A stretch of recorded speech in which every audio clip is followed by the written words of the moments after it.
Hey everyone, I am joined today by Michelle Moseley, who is an LCMHC here in North Carolina. She specializes in supporting folks who have received messages throughout life that they are too much, yet somehow also never enough. Her work includes providing trauma-informed, weight-inclusive, and neurodivergent affirming counseling services to survivors of religious and spiritual harm, and to those who struggle with body image or feel disconnected from their body, as well as supporting late identified neurodivergent individuals. In addition to her counseling services, she also provides consultation and continuing ed courses for mental health professionals, as well as educational workshops for various groups and organizations. Really excited to talk about this topic today because we have not touched upon what you love talking about, which is religious trauma and spiritual harm. Yeah, I'm excited to be here. And it's kind of an odd thing that I do enjoy talking about it, and I wish it didn't happen. Yeah. Yeah, that's well said. And I think that's probably for a lot of you listening, a place that you find yourself if you're niched into your practice or your business and you're thinking, I'm really passionate about this thing. And I also wish it didn't happen to people because Mhm. it wouldn't exist for us to talk about. But if we know and we don't have enough time in the day or the year to talk about religious harm from the historical aspect of what it's done to the world for thousands of years, but we can talk about today how it shows up, what you look for, how to support people. Because what I'm noticing in a lot of the therapist Facebook groups is we're seeing more and more people come out and say, like, this is a specialty of mine. This is something I really feel like I want to support. So tell us about a little bit about why this feels so important to you. Yeah. The short answer to that is that I have lived experience of spiritual abuse and religious trauma. Did not have those words when my experience happened. I actually previously worked in ministry, going into counseling as a second career for me. Did not intend to specialize in this area, and then found that clients were coming to me for other things, but the religious piece would come up. And they really, multiple clients would mention that they really felt like I got it. I understood why they valued their beliefs and those were important. And also that harm had occurred to them that I believed them when they told their story. Yeah. And I think that's so important for any therapy setting of just that client feeling heard and understood and that you really do believe them and Hmm. that this has happened to them and that they've experienced it in the way that they said that they've experienced it. And I know how often that therapy rooms can sometimes be harmful in terms of the therapist really kind of bucking up against that and not just religious harm, just in all areas of life. So Yeah. there's nothing more demoralizing than telling your therapist something and having the therapist not support you. Hmm. Hmm. I've had so many folks that will come to me for a consultation. I'm very public on my website that I work with religious trauma, work with religious harm. So most of the time they're coming for that. And they will mention experiences they've had in therapy of not being believed, of being told it wasn't that bad, Yeah. of feeling like they then had to take care of their therapist because what they Yeah. shared, the way it landed with the therapist. So I Mm, love that more and more therapists are working in this area. And I think it is so important to have training, to be as sure as you can that you're not doing more harm. yeah. And that's a great segue because I was actually about to ask you. So, how can we differentiate between like I want to specialize in this and this is who I support, and I've now done the training to be able to say that confidently? Because I Hmm. think what we see in therapy spaces a lot is I'm a specialist in A, B, and C now because of my own lived experience. I still think as an autistic ADHD human, I could proclaim being a specialist in autistic affirming therapy.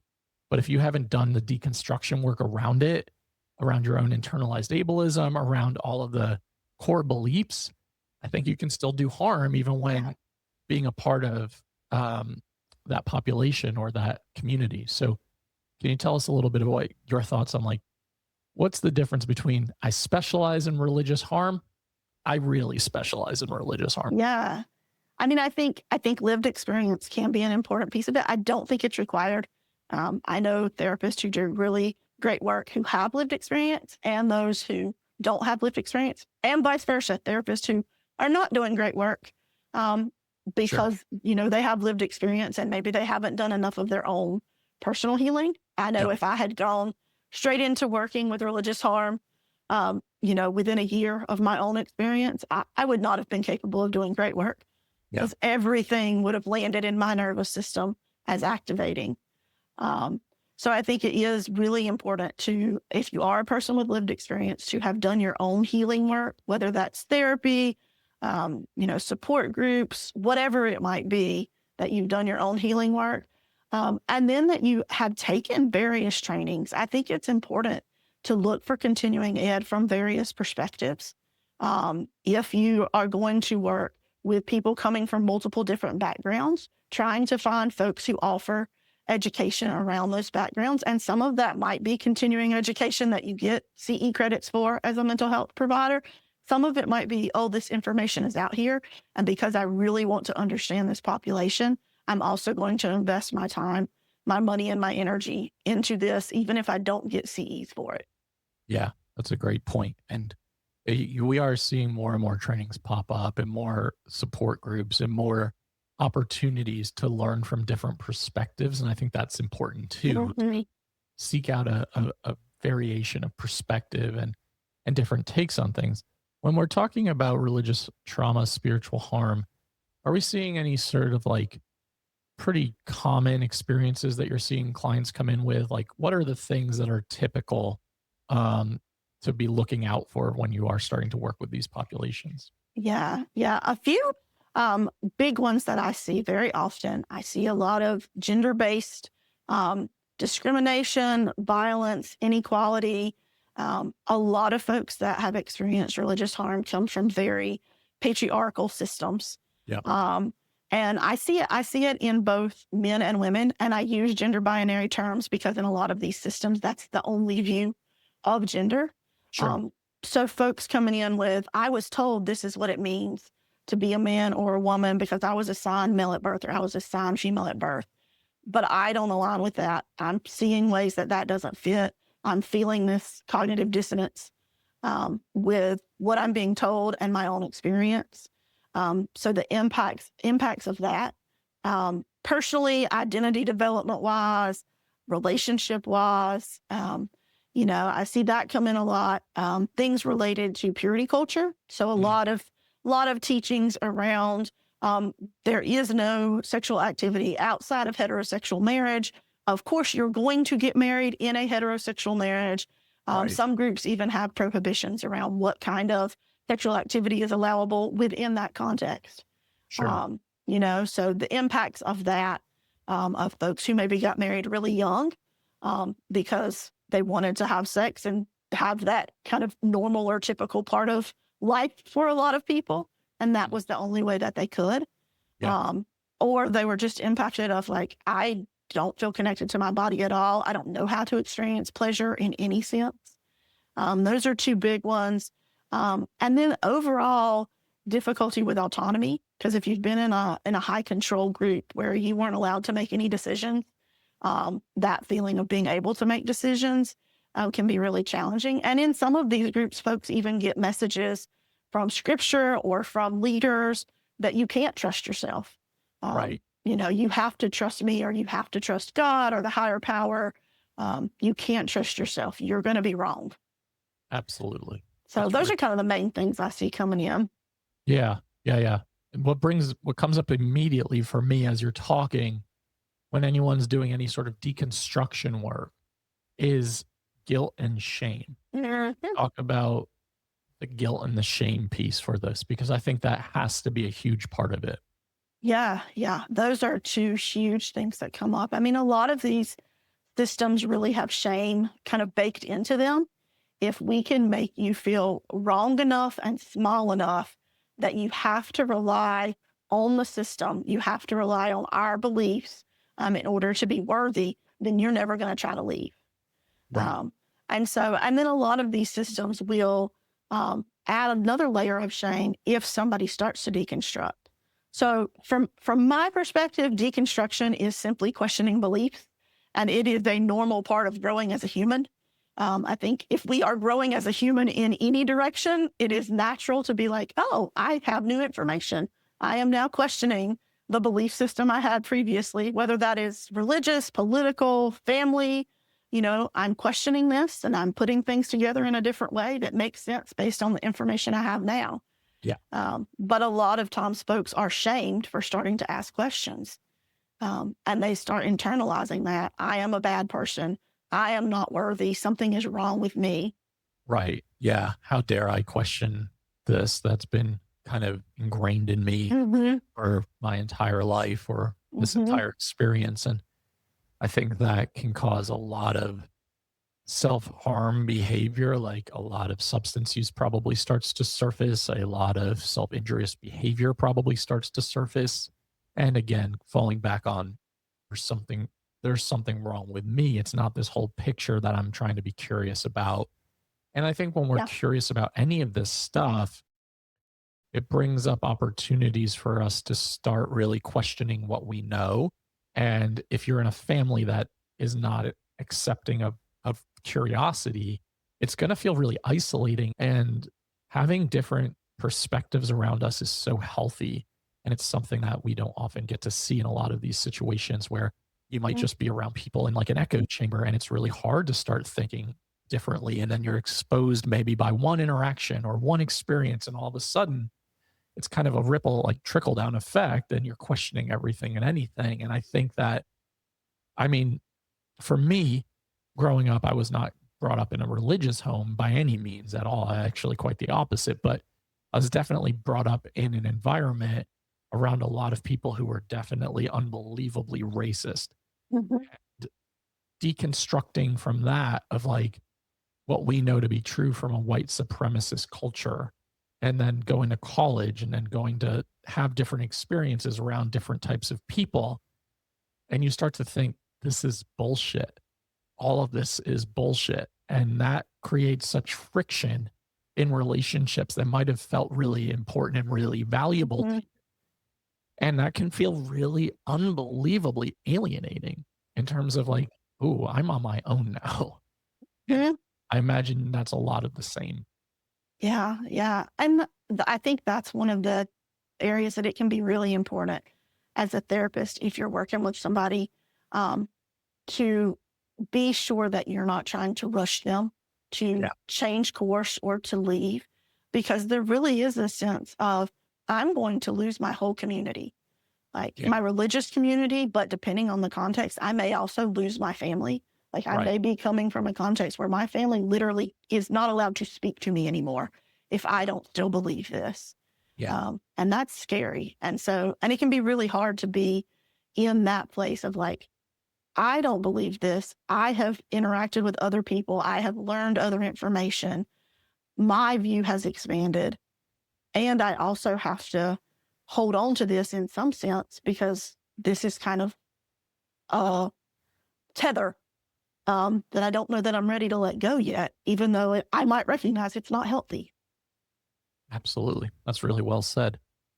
I don't want to put you on the spot given the temperature of the moment, Mm-hmm. but how much of do you think what's going on right now has to do with the fact that there's such an intense amount of religious harm that's also being done to people in communities? Yeah. Yeah. I've definitely seen a shift really in the past 2 years of folks that started questioning because they had been a part of a system, mostly evangelical Christianity, because of my location in North Yeah, Carolina. That's a for big sure. one that I Yeah. see. Um, Yep. Folks that had, I was taught that Jesus was loving and kind and cared for refugees and the least of these. And that's not what I'm seeing at all from all of these people who say they're Christians. And I don't Yeah. know what that means.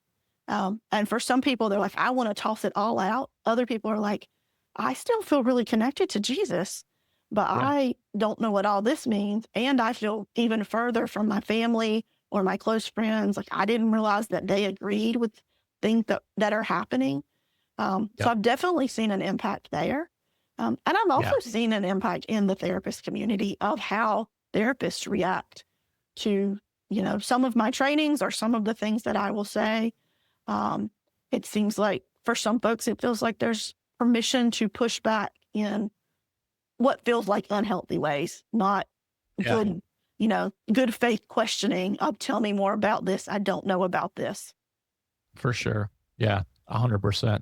I think there's a level of cognitive dissonance that exists as well when if you are feeling like I'm very aligned with this evangelical mindset and all of this stuff is happening, but somehow I can overlook it because this is what I believe to be true, or this is the community that I'm in and this is the messaging I'm receiving. Mm-hmm. And it's just as someone who's probably as atheist as they come, I just watch it and it's just comically sad to me sometimes to see the things that people will like preach, but certainly not practice. And it's just a hard place to be, I think, culturally in society right now, where you are just seeing so much harm being done to immigrant populations, to trans people, to Black and brown people across the board. And then to be like, but I still believe in Jesus. And it's like, this is a mind fuck. And I think it's so hard. Like I can really have compassion on folks because I know religion can be incredibly supportive and like a source of meaning for folks. And I can have so much compassion but this is what I know of Jesus. And that's not what I'm seeing. Yeah.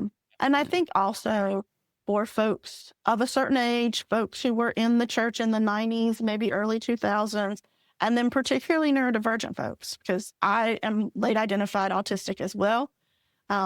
Having those experiences and having pattern recognition and realizing like, why are some of you seeming so surprised about what's happening right now?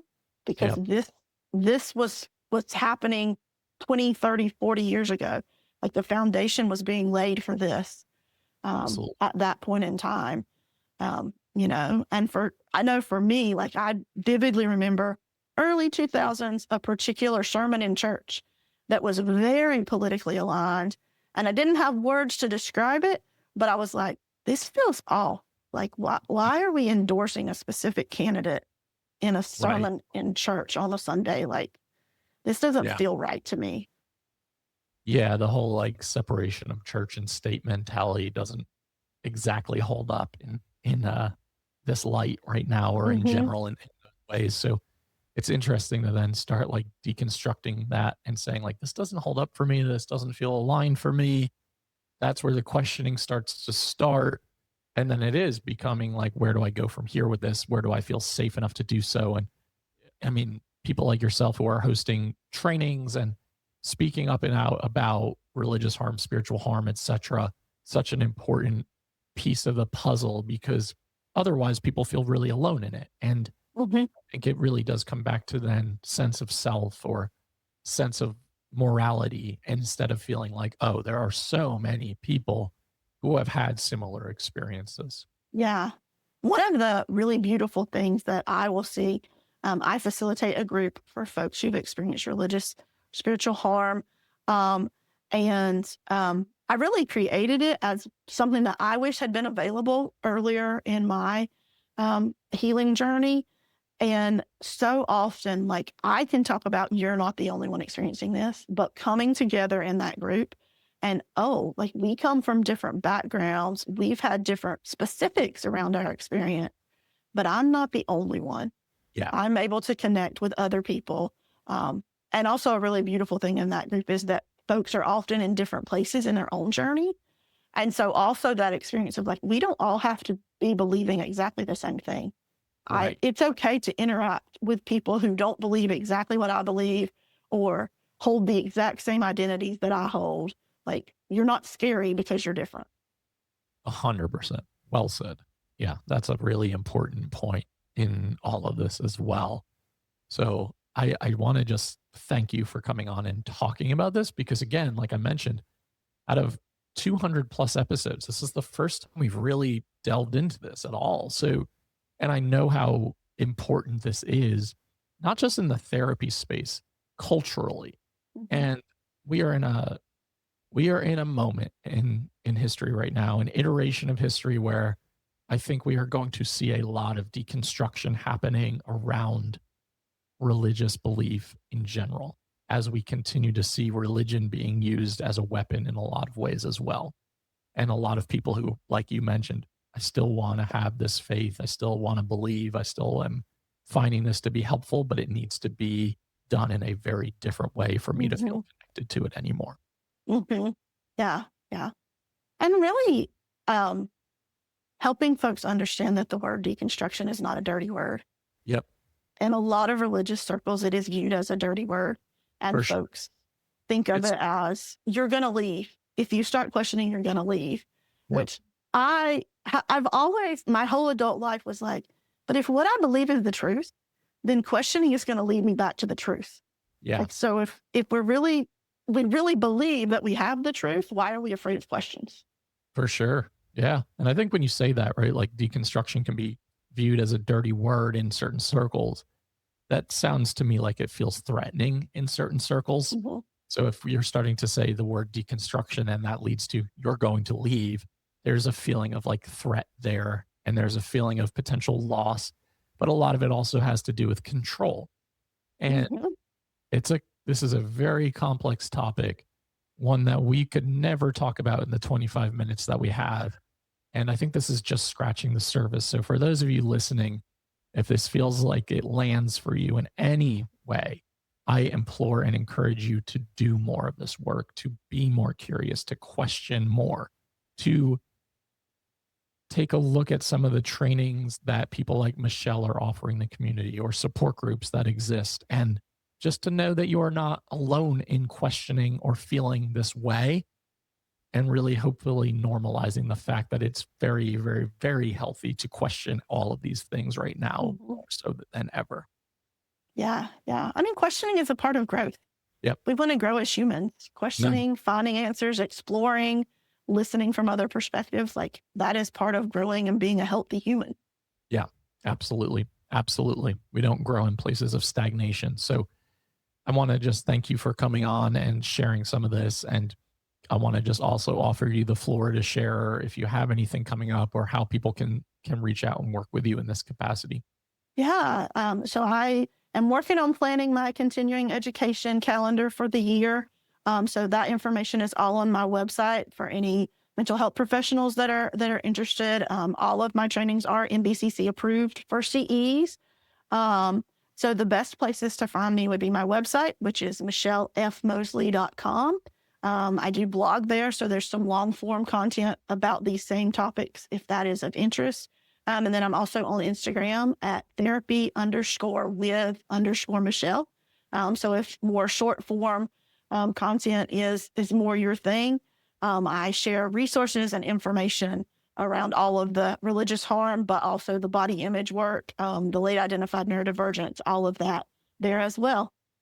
I love it. And we'll have that all in the show notes for those of you who are listening that want to connect further with Michelle and to have some of these conversations and resources. So I want to just thank you for coming on and making the time. And yeah, it's been a pleasure really hearing this perspective and having this conversation with you.